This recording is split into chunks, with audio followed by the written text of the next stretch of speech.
Hello, good morning guys. So punta ko ng market ngayon, umaga.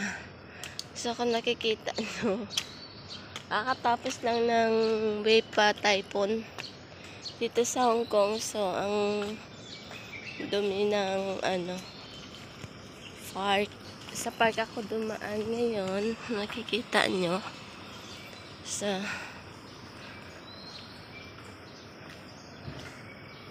okay na, wala na bagyo dito. Umalis na si Wepa dito sa Hong Kong. Hindi ko alam na saan na siya. Wala akong balita. So, ang aga ko ma-market ngayon ay may natumba pala dito. Natumba yung mga kahoy. So guys, dito sa Hong Kong, daming nagdala natumba na kahoy.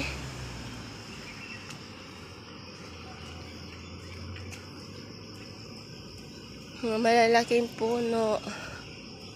Baha din sa ibang lugar. Pero dito sa amin walang baha.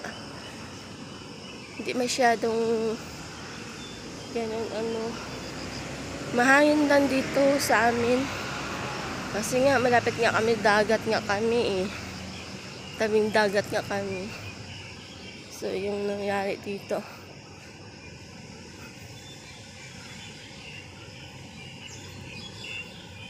So okay na yung langit. Medyo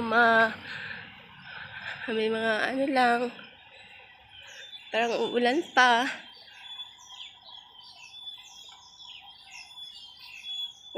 Daming dilinisin ng mga dito sa park.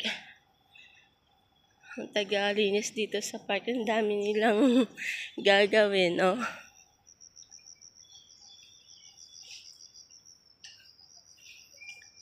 Buti yung mga malalaking puno dito hindi natutumba.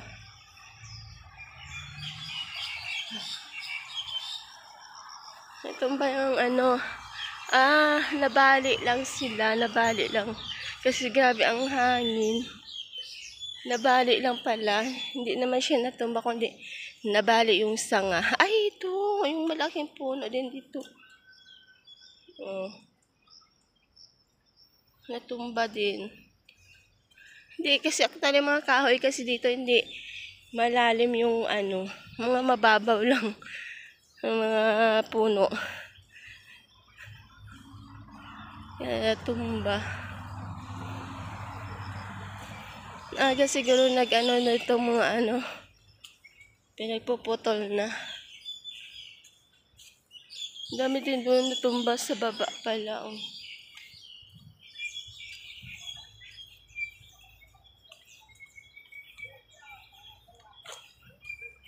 Daming linisin. Dito ako dumaan sa park eh.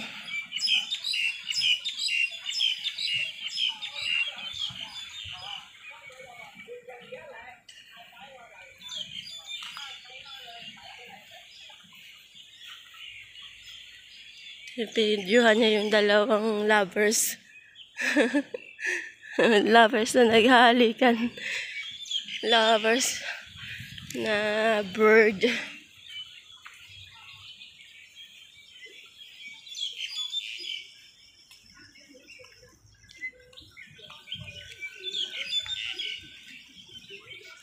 Humupa na rin, wala na kahit hangin.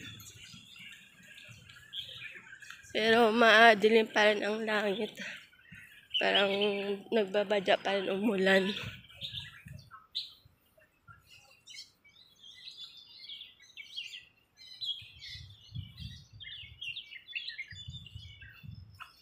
Yung mga alaga ditong pating.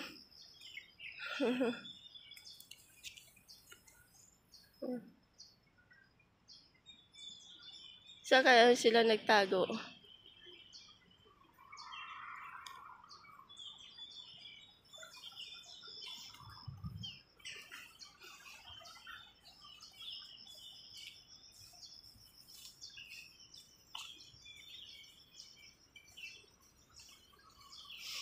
Nag-exercise na yung mga matatanda.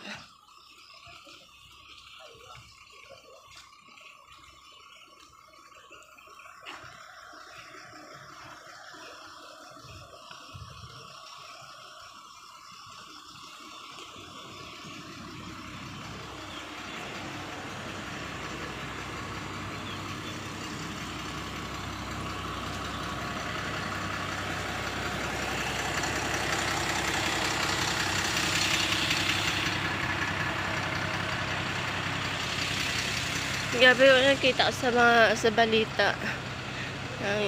Dito sa ibang lugar ay baha. Gabi ang lakas ng hangin talaga. Hangin lang naman ang nagpalakas. Kasi yung ulan di naman ganun kalakas eh. Hangin lang.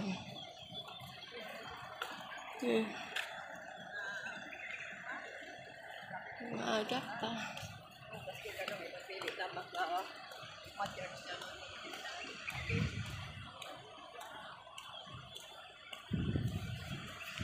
Pupunta ako ng palengke maaga. Kasi may pasok sa mga bata. Walang school pa. Holiday ngayon. Vacation. 1 month vacation ng mga bata. September pa yung pasok. May mga activities lang sila. Jumping rope sila.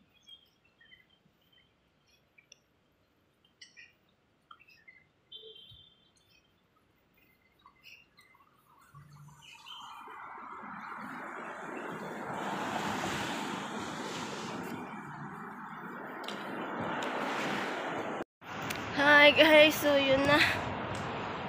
Galing ka na, namalingkit na ako. Ito na, tapos na ako mamalingki. Hindi lang ako naka-video doon. Nakalimutan ko. So, yun nga. Pauwi na ako. Kasi mag-alas 8 na, kailangan maka-uwi ako sa bahay ng 8:15. Kasi 8:30 alas si sir. Mga bata lang nandun sa bahay. So, yan. Hilamos na ako kanina. Pag ganitong umagang-umaga. Kanina sa sa palengke, konti lang ang nagbukas ng store. So, medyo nahirapan ako maghanap ng isda. Kasi daw dalang store lang ang bukas. Naghintay-hintay ako saglit. Pero wala eh, nagmamadali kasi ako.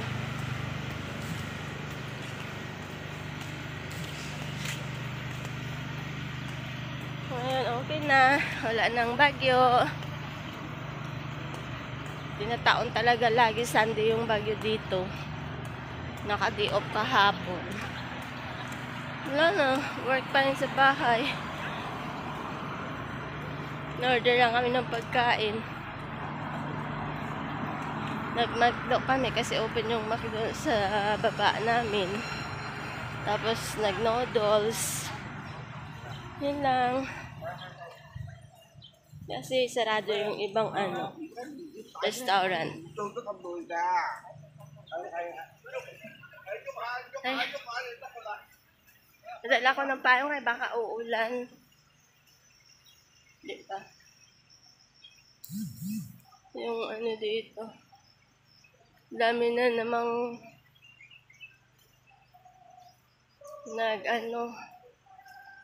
nag-exercise ng mga matanda.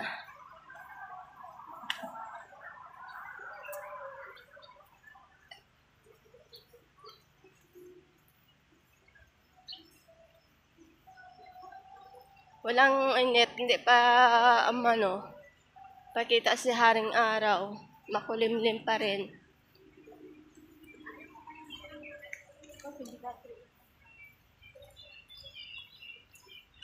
So yung bagyo na galing sa Pinas, yun yung pumasok dito.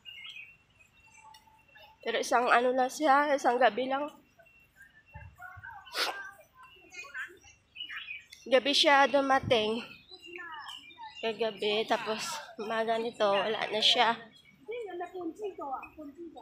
Ay, hapon pala.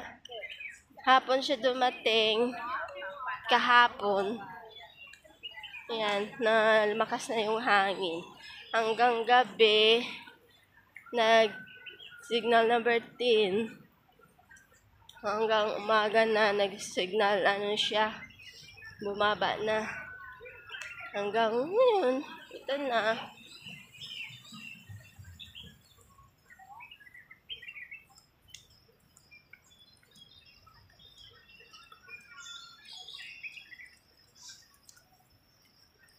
Alam naming linisin ng park.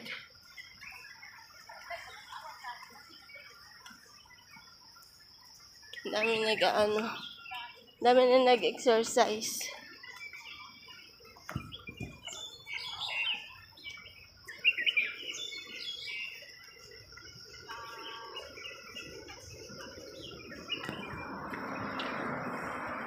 Ay, kog na.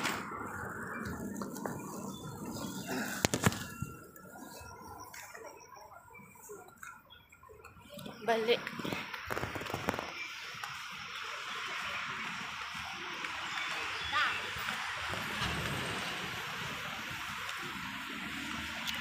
So guys, yan lang. So, wait na ako. Lapit na ako sa building namin. So, thank you so much for watching. Bye!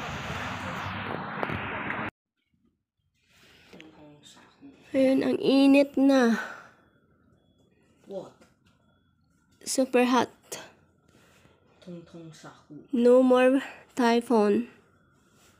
Pero sabi daw may typhoon naman galing Pinas. And Sunday. Sa Sunday na naman daw, darating naman yung bagyo dito. Ilang bagyo ba yung nandun sa Pinas? Kasi ngayon may bagyo sa Pinas, di ba? Sunod-sunod yata ang bagyo. So sa Sunday nandito naman daw. Umiinit siya na kumilimlim. Maya-maya naman yung magalom naman siya. Tapos iinit na naman. Na ngayon sobrang init dito. Pero let's see na sa Sunday baka may bagyo nga na naman na papasok galing sa Pinas. Init Yeah. Ang ganda ng langit.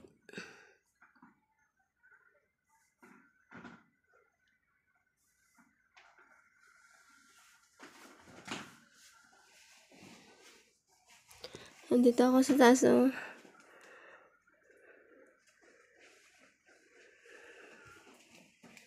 So, yun lang guys. Update ko lang kayo sa Sunday kung may bagyo nga dito. So, thank you for watching.